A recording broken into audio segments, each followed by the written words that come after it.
Hello friends, so guys आज की video में टेक्सटाइल इंडस्ट्रीज लिमिटेड पे है। फिलहाल तो उसमें 0.65% तक की गिरावट देखने को मिल रही है, लेकिन पिछले 5 दिन में भी देखोगे तो भी स्टॉक में काफ़ी ज़्यादा हैवी फॉलिंग है।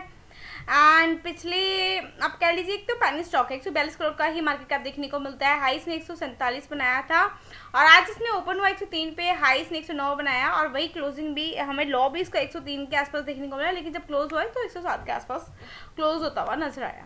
तो 6 महीने में 26% तक की भी मतलब उससे भी ज़्यादा तक की तेज़ी है, लेकिन अगर मैं फिर भी काउंट करूँ तो लगभग 50% तक की तेज़ी, 80% की तेज़ी आप कह लो, 80-90% तक की तेज़ी ही 17 मार्च से लेकर 21 अप्रैल तक के बीच में देखने को मिली, 6 महीने के अंदर ही।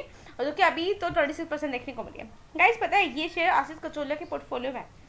गाइस हाँ, अब क्या है, बात ये आती है कि जो आशीष कचोलिया जी हैं, आपको पता है कि भारतीय शेयर बाजार में मशहूर निवेशक है आशीष कचोलिया जी। अक्सर अपने पोर्टफोलियो में और लंबे अनुभव के लिए जाने जाते हैं। उन्होंने कई मिड कैप और स्मॉल कैप कंपनियों में शुरुआती स्तर पर निवेश करके अच्छा मुनाफा भी कमाया है। मौजूदा समय में भी वह कई कंपनियों के साथ बतौर निवेशक जुड़े हुए हैं। ऐसी गाइस टेक्सटाइल इंडस्ट्रीज की बात अगर मैं करूं तो इस कंपनी के शेयरों का भाव भी काफ़ी कम है, वहीं साथ ही इसने पिछले कुछ समय में अपने निवेशकों को एक दमदार रिटर्न भी दिया है और ये चीज़ मैंने अभी आपको दिखाई है। देखिए काम क्या करते हैं। टेक्सटाइल इंडस्ट्रीज लिमिटेड एक भारतीय कंपनी है जो टेक्निकल टेक्सटाइल्स और जियोसिंथेटिक प्रोडक्ट्स बनाती है। इन प्रोडक्ट्स का इस्तेमाल मुख्य रूप से इंफ्रास्ट्रक्चर, कंस्ट्रक्शन और पैकेजिंग जैसे सेक्टर्स में किया जाता है। कंपनी के प्रमुख उत्पादों में भी ये शामिल है। और अभी देखोगे मैक्सिमम तौर पे देखा जाए तो 2020 में मतलब कोरोना के टाइम पे इसका आईपीओ आया था और लगभग 52% तक का रिटर्न अब तक की कंपनी दे चुकी है। देखिए जियोम बर्नर्स पानी रोकने और ज़मीन को मजबूत करने वाली सीड्स है ये, ठीक है। और जियो टेक्सटाइल सड़क, पुल और अन्य निर्माण कार्यों में ज़मीन को टिकाऊ बनाने की फैब्रिक तरीके से काम करती है। और ये सब चीज़ें ना आप इस पे स्क्रीनर पे जाओ और वहाँ पे चेकआउट करके देते हो। ये प्रोडक्टिव फैब्रिक की बात करें तो पैकेजिंग और दूसरे औद्योगिक जरूरतों के लिए भी खास कपड़े बनाती है। यहाँ पे देखो इसका ये सारा काम हमें वर्क देखने को मिलता है। यहाँ पर आप देख रहे हो प्रोडक्ट जो है इसकी, जो जिन बात के बारे में मैं आपको बता रही हूँ। कैसे इन प्रोडक्ट की सबसे बड़ी खासियत इनकी मजबूती है, ये टिकाऊपन है, पर्यावरण के प्रति ये काफ़ी ज़्यादा संवेदनशील है। कंपनी धीरे धीरे कई उद्योगों की पहली पसंद बनती जा रही है। कंपनी का कुल मार्केट कैप, जो कि मैंने आपको बताया एक तरीके से पैनी स्टॉक ही है, ये बहुत ज़्यादा छोटा स्टॉक है। 43 करोड़ का मार्केट कैप देखने को मिलता है। भाव अभी 107 चल रहा है।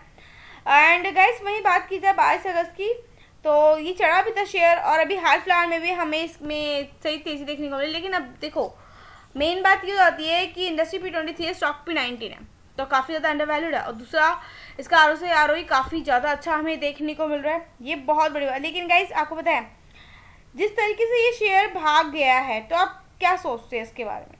इसने तो काफ़ी अच्छे रिटर्न्स दे दिए हैं जब से लेकर अब तक, मतलब 5 साल के अंदर काफ़ी अच्छे रिटर्न्स दे चुकी है ये कंपनी।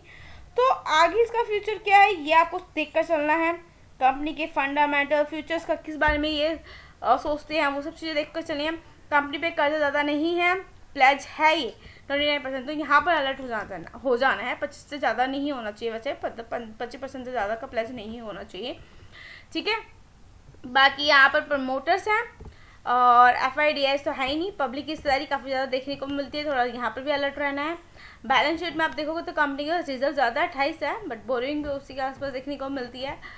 क्वार्टरली नंबर की बात करूँ तो यहाँ कंपनी का रेवेन्यू बढ़ा था और यहाँ कंपनी मतलब लॉस से पॉजिटिव में कन्वर्ट हो गई है। EBITDA मार्जिन भी बढ़ता हुआ नजर आया। होपफुली चीज़ें क्लियर हो गई होंगी। कुछ डाउट हो तो कमेंट करो, definitely I will help you, क्योंकि आज मैंने एक नए शेयर का आपके साथ डिस्कशन किया है। बाकी इस मेरे शेयर में किसी भी शेयर को खरीदने और बेचने की सलाह नहीं दी जाती है, तो कुछ भी डाउट हो कमेंट करो, definitely I will help you.